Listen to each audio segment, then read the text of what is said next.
بسم اللہ الرحمن الرحیم۔ دیکھتی آنکھوں سنتے کانوں، گولڈن ہب کی طرف سے السلام علیکم۔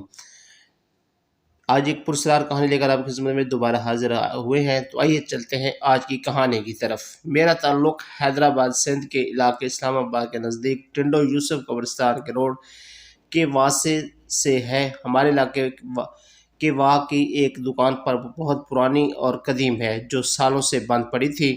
پھر ایک میرے دوست نے وہ دکان لی۔ مالک اس کا دکان سے دور رہتا تھا کافی۔ میرے دوست نے اس دکان میں روٹیوں کا تندور کھولا۔ اس دکان کی یہ خاصیت تھی کہ وہ دکان شروع میں تو بہت چلتی، پھر ایک دم کام بہت سلو ہو جاتا ہے۔ میرے اس دوست نے وہ دکان اچانک چھوڑ دی۔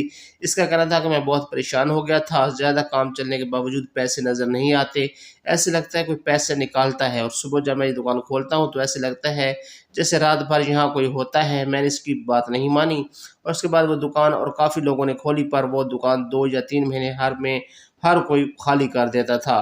ہر کوئی یہی کہتا کہ اس دکان میں سے پیسے غائب ہوتے تھے، اور رات میں دکان بند ہونے کے بعد صبح ایسا لگتا تھا جیسے رات سے لے کر صبح تک پوری فیملی رہتی ہے۔ دکان کے حلیے سے ایسے لگتا تھا سب چیزیں بکھری ہوئی۔ ہم 4 بھائی ہیں، میں تیسرے نمبر پر ہوں۔ میرا ایک بھائی ہے جو کہ کوکنگ کرتے ہیں، ماشاءاللہ بہت بڑے پیمانے پر کام ہے۔ انہوں نے ایک دن مجھ سے کہا، یار آصف، وہ شہر والا پکوان سینٹر بہت دور پڑتا ہے، یہ جو اپنے یہاں دکان ہے وہ دکان ہم لوگ لے لیتے ہیں، گھر کے نزدیک ہو جائے گی۔ میں نے بھائی کو صاف منع کر دیا کہ نہیں، یہ دکان ٹھیک نہیں، بہت منع کیا، پر بھائی ان چیزوں پر یقین نہیں رکھتے تھے۔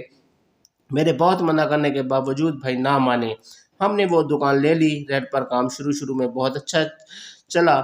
کاؤنٹر پر میں خود بیٹھتا تھا اور بھائی کھانا بناتے، اور ہم نے 3 لڑکے رکھے۔ ہم وہاں شادی بیاہ کی اور دیگر تقریبات کے لیے کھانا بناتے اور حلیم بریانی بھی بیچتے تھے۔ بہت اچھا کام چل پڑا۔ ہم لوگ بہت خوش ہوتے تھے کہ ماشاءاللہ بہت اچھا کام چل رہا ہے، پر جب گھر جا کر حساب کتاب لگاتے تو پیسے بہت کم ہوتے۔ ہمارے مال کے حساب سے ہم لوگ بہت پریشان بھی رہتے، لیکن باہر لوگ دیکھتے کہ بہت اچھا کام چل رہا ہے، پر ہم لوگ بہت پریشان ہو چکے تھے۔ ایسی حالت جاتی کہ کبھی کوئی بیمار ہو جاتا، کبھی کوئی۔ 3-4 مہینے تک یہ چلتا رہا۔ ایک دن اچانک لڑکے نے کام چھوڑ دیا اور وہ بھاگ گیا۔ اس کو دیکھ کر دوسرا لڑکا بھی بھاگ گیا۔ اب بس میں اور بھائی رہ گئے دکان پر۔ ایک ہفتہ بعد میں اس لڑکے کے گھر گیا جو ہماری دکان پر تھا۔ اس نے مجھ سے ملنے سے انکار کر دیا۔ بہت اصرار کے بعد اس کے باپ نے اسے راضی کیا۔ میں نے اس سے پوچھا کیا ہوا تھا؟ اچانک اس نے کہا، آصف بھائی، اس دن جب میں رات کو پکوان سینٹر پر پانی بھرنے گیا تھا، ہمارے علاقے میں اکثر رات میں پانی آتا ہے 2 بجے کے بعد۔ اس کے بعد اس نے بتایا میں پانی بھرنے گیا تو ساری دکانیں بند تھیں۔ میرے ہاتھ میں موبائل تھا۔ میں نے پکوان سینٹر کھولا اور آدھا شٹر گرا کر پانی کی مشین کھولی اور ہینڈ فری لگائی اور لیٹ گیا، اور میری آنکھ لگ گئی۔ اچانک میری آنکھ کھلی تو میں نے دیکھا کہ لمبا سا آدمی، خوفناک شکل، اور 2 چھوٹے چھوٹے بچے بھی خوفناک تھے، اور ایک چڑیل نما عورت میرے چاروں طرف کھڑے ہو گئے اور میرا گلا پکڑ لیا۔ اس جناح جیسے آدمی نے بہت چیخا چلایا، پر میرے خلق سے آواز نہیں نکلی، اور اس نے مجھے کہا کہ اگر اپنی نسل بچانا چاہتے ہو تو یہاں سے چلے جاؤ، اور یہ بات اپنے مالک سے بھی بول دینا۔ انہوں نے بہت مارا اور کہا کہ اس دکان میں میرا خون ہے، یہ میری دکان ہے، جس نے مجھے مار کر اس پر قبضہ کیا تھا، اسے تو میں نے مار دیا، اس کے پورے خاندان کو ختم کر دیا۔ یہ دکان میں نے بہت محنت سے بنائی تھی، میری نہیں تو کسی کے نہیں۔ پھر میں ہوش میں آ گیا۔ کچھ دیر بعد میری آنکھ کھلی، میں کھڑا ہوا اور وہاں سے بھاگ گیا۔ یہ بات سن کر میں بھی بہت پریشان ہوا۔ میں نے بھائی کو یہ ساری بات بتائی۔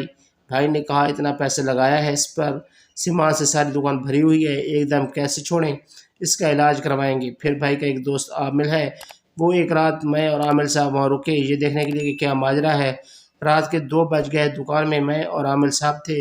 اچانک وہی ہوا، ایک جناح جیسی شکل، دو خوفناک شکل کے بچے اور ایک چڑیل حاضر ہو گئے۔ جیسے ہی وہ جن اور ایک چڑیل اور 2 خوفناک بچے حاضر ہوئے تو انہوں نے عالم صاحب پر حملہ کرنے کی کوشش کی، پر عالم صاحب کے ہاتھ میں جو تسبیح تھی وہ اور ایک نیبو تھا، اور عالم صاحب مسلسل کچھ پڑھ رہے تھے۔ اس جن کا حملہ ناکام جا رہا تھا۔ میں نے یہ سارا منظر اپنی آنکھوں سے دیکھ رہا تھا۔ میرے رونگٹے کھڑے ہو گئے تھے اور ایسا لگ رہا تھا کہ میرے پاس زبان نہیں، اور عالم صاحب نے پتہ نہیں مجھے کیا پڑھوایا تھا، میں بالکل سن ہو گیا تھا۔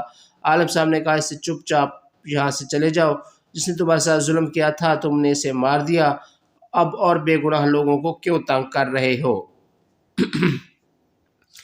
تو اس جن نے کہا یہ میری دکان ہے، بہت محنت سے بنائی تھی میں اسے نہیں چھوڑوں گا، میں یہیں رہوں گا، جو بھی یہ دکان لے گا میں اسے مار دوں گا۔ میں بالکل بے ہوش ہو چکا تھا۔ جیسے ہی جن نے کہا کہ وہ چاروں عالم صاحب کو چپک گئے۔ پھر عالم صاحب نے کچھ اثر نہیں ہو رہا تھا۔ پھر عالم صاحب کے سارے کپڑے خون میں بھر گئے، یہاں تک کہ میری دکان بھی پوری خون سے بھر گئی تھی۔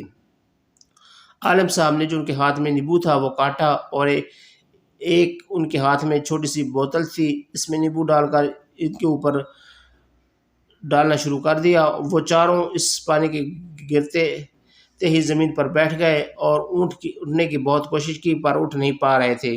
پھر عالم صاحب نے ایک کانچ کی بوتل نکالی اور بیگ سے ایک طویز اور چھوٹی بک جس پر عربی زبان میں کچھ لکھا تھا، عالم صاحب وہ زور زور سے پڑھنے لگے، اور وہ کانچ کی بوتل نیچے رکھ دی اور زور زور سے پڑھتے رہے۔ اچانک اس بوتل میں خود بخود خون جمع ہونا شروع ہو گیا اور وہ بوتل فل بھر گئی۔ پھر عالم صاحب نے اسے بند کر دیا اور مجھے ہوش ملا کر وہاں سے چلے گئے۔ 3-4 دن بعد جب ہم نے اس دکان کی صفائی کی تو دکان کا ایک کونا تھا جو بہت پرانا تھا، اس میں ایک بڑا سا سوراخ تھا۔